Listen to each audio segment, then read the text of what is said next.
प्रेम से बोलिए शंकर भगवान की जय, गौरा माता की जय, साथ में कार्तिकेय बाबा की जय, गौरी पुत्र गणेश की जय, हरिंदर भैया की जय, साथ में लीलम दीदी की जय, हर हर महादेव।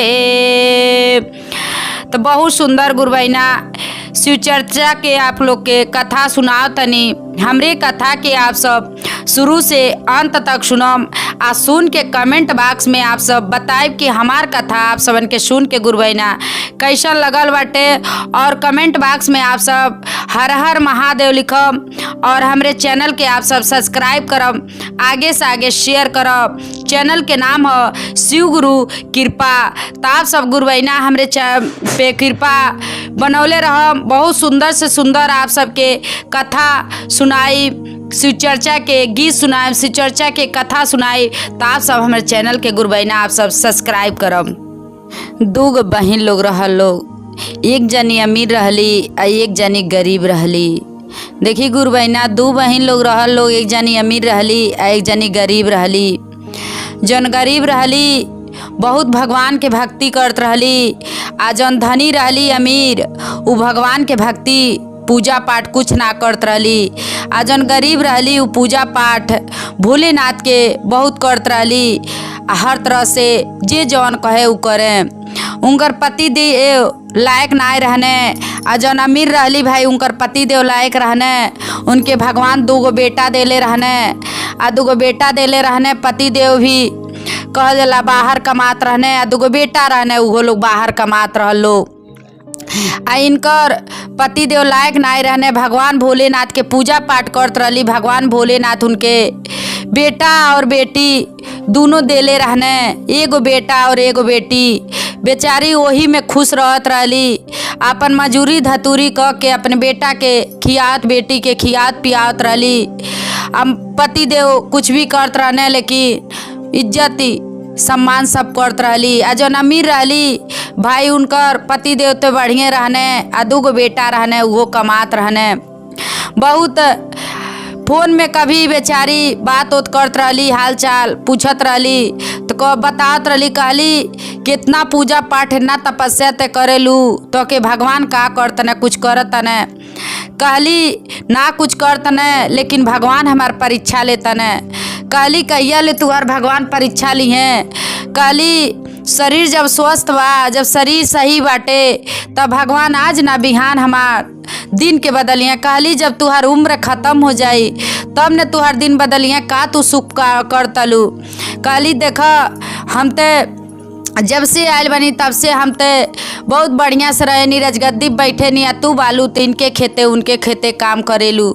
आ जब इनके खेते उनके खेते काम करेलू तो काहे तू भगवान के, जब भगवान के ना पूजा पाठ करेलू, भगवान तो के दे ना देने, तू भगवान के पूजा पाठ छोड़ दा भोलेनाथ के। कहली ना हम भोलेनाथ के कुछ भी हो जाई, लेकिन हम पूजा पाठ ना छोड़ब। वो हमार जितना परीक्षा ले बा उ परीक्षा लिए। देखी अमीर जौन बहिर रहली धनी इतना फोन बतिया के कह के आ गुस्सा से फोन काट देली। अब इनके मन में कष्ट भइल कि देखा हमार बहिन वाली तो कहतली भगवान के तू भक्ति करतलू, हाई करतलू, भगवान के पूजा पाठ छोड़ द, इतना ते पूजा पाठ तू करतलू, लेकिन भगवान तो के का देता न। देखी गुरुबैना ऐसे बेचारी भगवान के भोलेनाथ के तो घरे पूजा पाठ करत रहली, मंदिर में करत रहली पूजा पाठ। ऐसे बेचारी जब उनकर बहन फोन काट देली, अब मन में अपने सोचत आली, अब बाहर बैठल वाली, तो ऐसे लोग बतियात के दूगो मेहरारू लोग जाता लोग कहता लोग, जब देखा कहल लोग काहे तू ए तर मन मार के बैठल वालू, का तो के भइल बा। कहली कुछ ना भइल बा, अब भगवान के इतना भोलेनाथ के ते पूजा पाठ करेनी, सब चीज करेनी, लेकिन भगवान हमार दिन ना, भोलेनाथ हमार दिन ना बदलता न। कहली लोग उहो लोग कि तू चर्चा में चलबू, हम चर्चा में जातनी, भोलेनाथ की चर्चा, भोलेनाथ की कथा हो, आ चला चर्चा में चलबू। कहली हाँ चली गुरुबैना हम चलब चर्चा में। अब लोग दोनों जानी कहल जाला, तीनों जानी लोग मिल गई, हो मिल गई, वो दोनों जानी आ गए लोग चर्चा में। चर्चा में बेचारी गईली, चर्चा सुने गईली। आ जब चर्चा सुनली, चर्चा सुन के उनकर दिल में बहुत खुशी मिलल कि कुछ ना तैनी तो चर्चा सुननी तो दिमाग के जवन हमार टेंशन रहल उ दूर गईल। आ भगवान के भक्ति कईल कहीं जाला नाय। देखी अली घरे अली आ जन प्रसादी पौले रहली अपने बेटा और बेटी के देहली, आ अपने पति देव के देहली खाए के। खाए लोग प्रतिदिन के अब इनकर इहे काम हो गई रहल कि चर्चा कहीं होत रहल, जहाँ भी चर्चा होखे गुरु बहिना लोगन के साथे चल जा चर्चा सुने। चर्चा सुनने में उनकर बहुत फिर एक बार ऐसे उनकर बहन फिर फोन कैली हंसी लेवे के कि देखी इतना पूजा पाठ करे तली ते, लेकिन देखी उनके का भगवान भोलेनाथ का देहने हमार बात न कहली कि का हो का हाल चाल बा, का सब बतौली हाल चाल। कहली कि जानी चर्चा में जानी अपन वही जा अपन दिन टाइम पास कर भगवान के भक्ति करेनी। वहाँ सानी में प्रसाद जौन रहेला अपन ले के अपन बाल बच्चन के अपने परिवार के खियावनी। कहली हमार बात तू ना मान लू, कहनी यही जने भगवान के भोलेनाथ के भक्ति तू कल छोड़ द तो तू अब चर्चा में जाए लगलू, लेकिन हमार तू बात ही नहीं मनलू। कहली नाही, हमके चर्चा में गईले बहुत अच्छा लगत अटे कि हम भगवान के भक्ति करो। बल्लिस का भगवान हमके दे चाहे ना दे, हम भगवान के भक्ति करतनी। ते समय ना हमके मिली तो अगले समय हम जितना करतनी उतना हमके अगले जमाना में मिली। कहली जा जब तुम्हारी ये सोच बाटे तो तू सोच अपन अपने लगे रख। आइए कह के वो फोन काट देली। फोन देखी गुरु बहिना फोन काट देले वाली। अब बेचारी इनके मन में जन गरीब रहली इनके मन में बहुत दुख होता। अब जा तली भगवान के मंदिर में, भोलेनाथ के मंदिर में जा तली तो भोलेनाथ से यह कहतली कि हे भोलेनाथ हमके तू सब कुछ देले वाला, महादेव जी हमके सब कुछ देले बानी। हमार पति भी बाने, हमारे बेटी भी वाली, हमारे बेटा भी बाने, हमके सब कुछ देले बानी, लेकिन हमरा के थोड़ा धन दे दी कि जैसे परिवार के अपने साथ खुशी से रही, हमार परिवार अच्छा से रहे खुशी दिल से, बाल बच्चा के फटा कपड़ा पहनाओ तनी, अपने फटा साड़ी पहना तनी तो आपके ना देख जाता। चारी भोलेनाथ के मंदिर में गईली। आइए भोलेनाथ से कहत तली हर जौन बड़ बहिन रहली देखी गुरु बहिना इनकर 2 गो बेटा रहने। बड़ बेटा जौन बाने बाहर में उनकर धीरे धीरे उनकर तबीयत खराब हो गई। आ जब उनकर तबीयत खराब हो गई अब बड़ बेटा फोन कईल बंद कर देहने। उ फोन में बात कईल बंद कर देहने आ छोड़ पैसा हमेशा भेजत रहने। अब पैसा जब कहल जाला कि बीमार पड़ गई ने तो जौन छोट भाई रहने अपन पैसा कहीं से जुगाड़ करके 2 रुपया भेजत रहने। आ बहिन भाई के अपन दवाई करावत रहने, लेकिन अपने महतारी से ना कहत रहने कि ये माई आ भैया बीमार बाने। काहे से ना कहत रहने कि कहब तो माई टेंशन में हो जाएंगे, ना कहत रहने।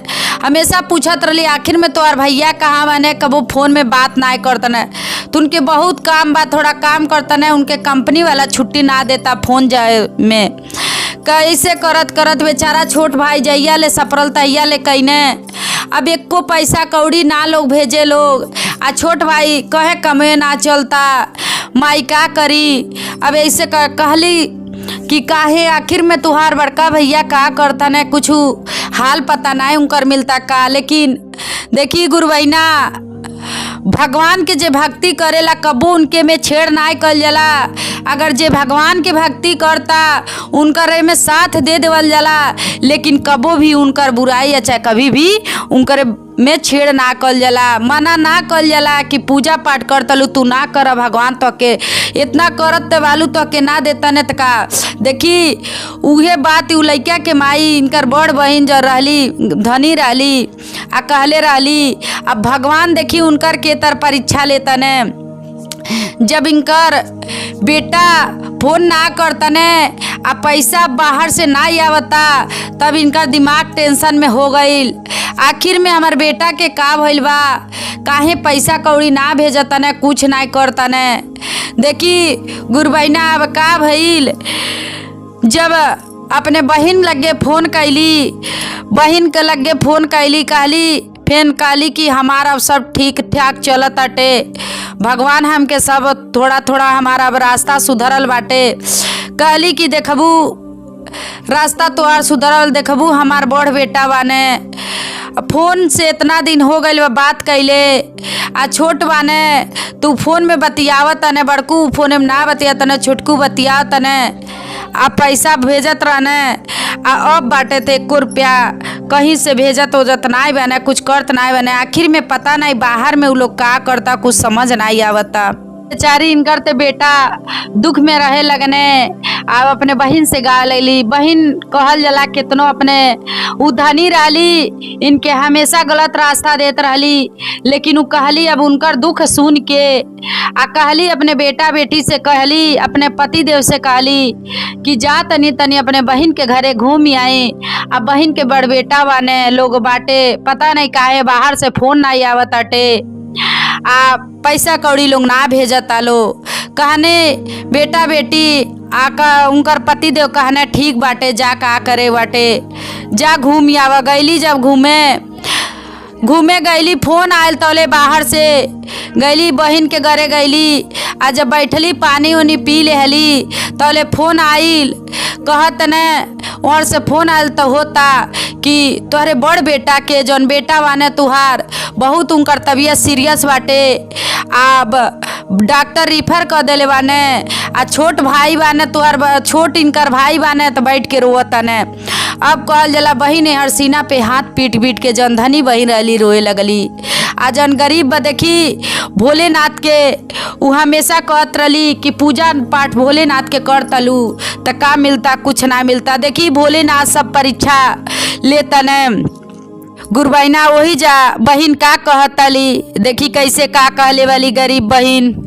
आ तोहरे जो रहल हउए बहिन आ धन के घमंडवा, तुहरे जो रहल हउए इतना अहंकारवा, तुहरे जो रहल हउए हमरे जो महादेव के, हमरे जो महादेव के आ कैलू अपमानवा, आ हमरे के कैलू हो आ कैलू अपमानवा।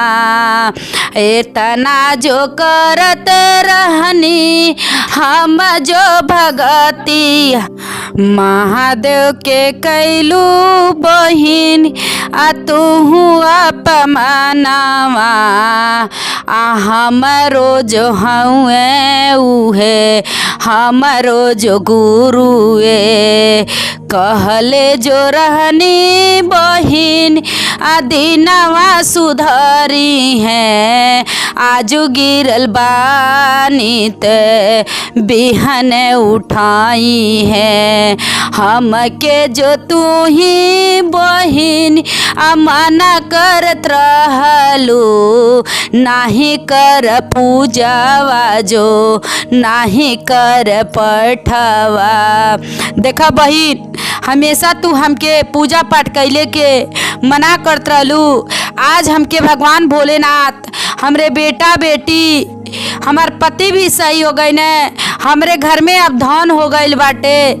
आ तू देखा बहिन हमेशा भगवान के अपमान करत गईलू, तब भगवान पहले धन देने, लेकिन अब तो ऐसे धन देखिए तोहर बेटा भी छीनत तने आ तोहर धन भी छीनत तने। कहली अपने बहन के गोड़े गिरत तक के कहतली, बहन कहतली हमरे गोड़े ना गिर तू, आ चला हमरे महादेव जी के हमरे भोला जी के गोड़े तू गिर, आ उन्हीं से कह कि हे महादेव जी हमसे जौन गलती भइल, जौन तुहार शिष्या रहली उनके हमेशा तोहसे रोक लगौनी, आ हमसे जौन गलती भइल हमके माफ़ कर, हमू तोहरे चर्चा में जाई, तोहार भक्ति करब, तोहार पूजा करब, सब करब, हमार बेटा वाने ठीक हो जा। अब लगली देखी गुरबैना ई छोट बहिन कहली हमरे महादेव जी के हमरे गुरु के आ तू जा पूजा कर, चर्चा में जा, आ भगवान के अपने घरे आज चर्चा तू करवा, तुहार अबे बेटा सही हो जाइए। देखी घरे का कैली, जब बहन के कहले अब लग चर्चा कहवली, आज जब चर्चा उनके घरे होखे लगल तब वहाँ बेटा देखी अब धीरे धीरे बेटा होश में आवे लगने। आज जब बेटा होश में आ गई ने तोहर से फोन आइल कि तुहार बेटा सही हो गई ने, तब वही में जयकार मने लगल भगवान के, भोलेनाथ के, हर हर महादेव, बोला शंकर भगवान की। तद गुरु बहिना देखी वही जा गरीब बहन कहली कि देखा कभी भी अमीर रह तो कभी भी न कह कि अमीर बानी तो भगवान के भक्ति न करी, अगर केहू भक्ति करता तो उनके कभी रोक न लगाव। वही जा कहली कि देखा अरे अमीर और गरीब दोनों लोग पूजा भगवान के पाठ करे ने, सब भगवान ही देवे वाला हमें, भोलेनाथ ही देवे वाला हमें, सब भगवान के ही महिमा बा, भोलेनाथ के ही महिमा बाटे। तो देखी गुरु बहिना वही जा अमीर गरीब, लेकिन ई गरीब रहली, लेकिन जौन उनकर अमीर बहन रहली उनकर दुख समझ के उनके घरे गईली और उनकर भाई के, उनकर बेटा जो रहने अपन महादेव जी से कहली, उनकर बेटा उठ के बैठ गई ने आ फोन में बात माजी से करे लगने, उनकर दिन सही हो गई। इहो लगली भोलेनाथ के पूजा पाठ करे, चर्चा कहे भोलेनाथ के, चर्चा में जाए लगली। अब दोनों बहन लोग अपने में खुशी दिल से लोग रहे लगल लो। देखी दोनों जाने के परिवार सही हो गई ने तो भगवान के भक्ति कैल कहीं जाला ना। हर हर महादेव।